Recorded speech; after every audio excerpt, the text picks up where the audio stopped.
കൃത്രിമ രേഖയുണ്ടാക്കി ഇദ്ദേഹം എന്റെ ഭൂമി തട്ടിയെടുക്കാൻ ശ്രമിക്കുന്നത്.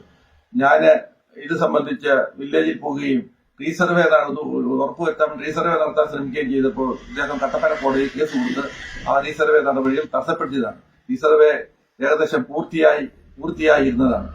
ഇടുക്കി ജില്ലാ കളക്ടറും ബന്ധപ്പെട്ട ഉദ്യോഗസ്ഥരും എല്ലാം അത് സ്ഥലത്തെ സംബന്ധിച്ച് യാതൊരു തർക്കമില്ലെന്നും ഈ സ്ഥലം റീസർവ് ചെയ്താൽ എല്ലാ പ്രശ്നങ്ങളും തീരുമെന്നും.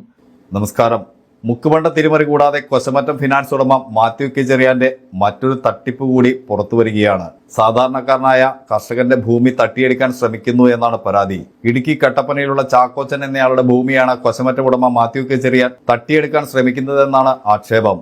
ഇതിനുവേണ്ടി കൃത്രിമ രേഖകൾ വരെ ഉണ്ടാക്കിയാണ് ഭൂമി തട്ടിയെടുക്കാൻ ശ്രമിക്കുന്നതെന്നാണ് അദ്ദേഹം പറയുന്നത്. 2006 ചാക്കോച്ചൻ 11 ഏക്കർ ഭൂമി വാങ്ങുന്നത്. ആ വർഷം തന്നെ ഷെഡ്യൂൾഡ് ബാങ്കിൽ നിന്ന് ലോണും എടുത്തു. ഇത് കഴിഞ്ഞ് 8 വർഷങ്ങൾക്ക് ശേഷം 2014 കൊശമറ്റം ഉടമ മാത്യു കെ ചെറിയാൻ ചാക്കോച്ചന്റെ ഭൂമിയോട് ചേർന്നുള്ള 78 ഏക്കർ ഭൂമി വാങ്ങുന്നത്. ഇതിനു പിന്നാലെയാണ് ചാക്കോച്ചന്റെ ഭൂമി തന്റേതാണെന്ന് അവകാശപ്പെട്ട് മാത്യു കെ ചെറിയാൻ ആ 11 ഏക്കർ ഭൂമി കൂടി തട്ടിയെടുക്കാനുള്ള ശ്രമം ആരംഭിച്ചത്. തന്റെ സ്വാധീനവും പണവും ഉപയോഗിച്ച് കൊശമറ്റം ഉടമ ഭീഷണിപ്പെടുത്തുകയും ഉദ്യോഗസ്ഥരെ ഉപയോഗിച്ച് തന്റെ ഭൂമിയിലെ പണികൾ തടസ്സപ്പെടുത്തുകയുമാണെന്നാണ് ചാക്കോച്ചൻ പറയുന്നത്. അദ്ദേഹത്തിന് പറയാനുള്ളത് നമുക്കൊന്ന് കേൾക്കാം. ജില്ലയിലെ കട്ടപ്പന വില്ലേജിൽ പട്ടയ ഭൂമി തട്ടിയെടുക്കാൻ ശ്രമം നടക്കുന്നു.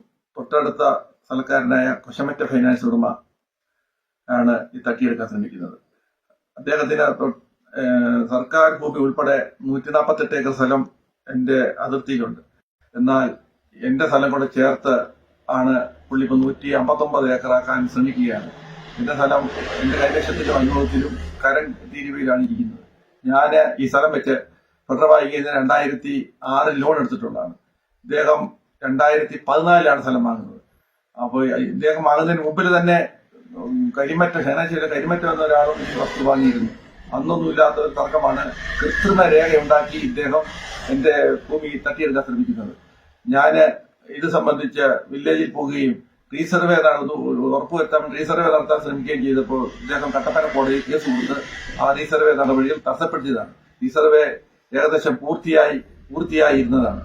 ഇടുക്കി ജില്ലാ കളക്ടറും ബന്ധപ്പെട്ട ഉദ്യോഗസ്ഥരും എല്ലാം അത് സ്ഥലത്തെ സംബന്ധിച്ച് യാതൊരു തർക്കമില്ലെന്നും ഈ സ്ഥലം റീസർവ് ചെയ്താൽ എല്ലാ പ്രശ്നങ്ങളും തീരുമെന്നും പറഞ്ഞിട്ടുള്ളതാണ്. എന്നാൽ ഇദ്ദേഹം ഇത് തടസ്സപ്പെടുത്തുകയും ഇതിനകത്ത് ഈ സ്ഥലത്ത് പണിയെ പോലും തടസ്സപ്പെടുത്തുകയാണ്.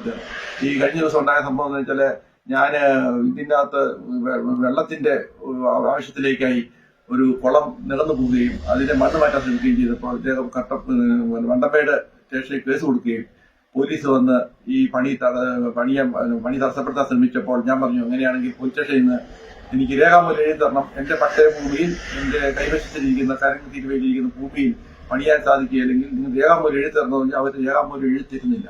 എന്നാൽ ഇവരുടെ സ്വാധീനവും ബന്ധവും ഉപയോഗിച്ചാണെന്ന് തോന്നുന്നു പോലീസ് അവർക്ക് അനുകൂലമായ നിലപാട് സ്വീകരിക്കുന്ന രീതിയാണ് കാണുന്നത്. എന്നാൽ എന്റെ കൂടെ വിവിധ കർഷക സംഘടനകളും രാഷ്ട്രീയക്കാരും എല്ലാം ഇത് ജെന്യൂൻ കേസാണെന്ന് ഇവരോട് പറയുകയും എന്നാൽ ഇദ്ദേഹം ഇത് സമ്മതിക്കുകയും ചെയ്യുകയാണ്.